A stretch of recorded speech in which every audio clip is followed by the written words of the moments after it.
Hi you guys, it's my pleasure to welcome you back to a new week of the Luke Webster Show. I was gone this past week for a speech tour and man did I miss an amazing news cycle.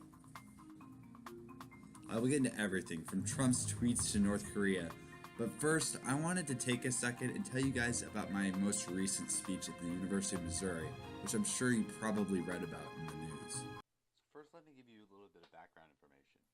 I'd had this event planned with the university for nearly 6 months, and last month the group that I work with, YAF Young Americans Foundation, notified me that Mizzou was having trouble getting me a venue.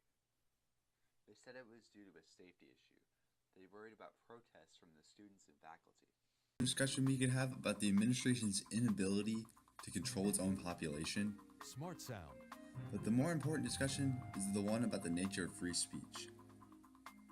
As most of you no doubt know, I have some strong views on certain issues, among those free speech.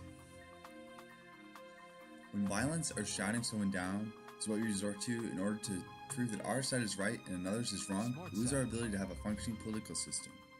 More dangerously, we start to lose our ability to live together in harmony in our communities.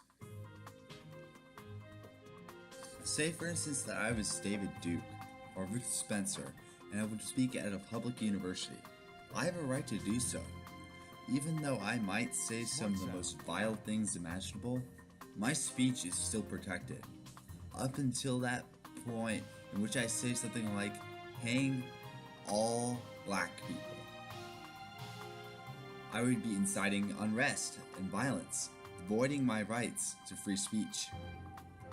And see, that's where we break in American politics. It's become such a team sport that anything someone like me says that isn't directly in line with the left, so pretty much everything, is chastised as being somehow dangerous to society and akin to the ravings of someone like Spencer or Duke. So what happens is that all Republicans are branded as being in cahoots with the alt-right. A group of like maybe 5,000 Reddit trolls and white supremacists nationwide.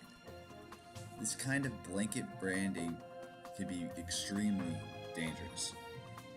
And one instance can be found in the Muslim American community. Following the attacks on September 11th, 2001, many Muslims faced discrimination and violence against them, not because of something they themselves had done, but for what someone who shared a common affiliation did and erratic. The end of the line is that it's time we just rediscovered how to deal with opposing viewpoints.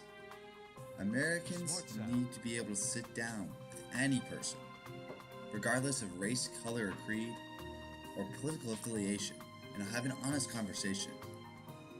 Conversation leads to better bipartisan legislation, not fighting in the streets and shouting on national television or any other equally embarrassing public incident. Smart sound.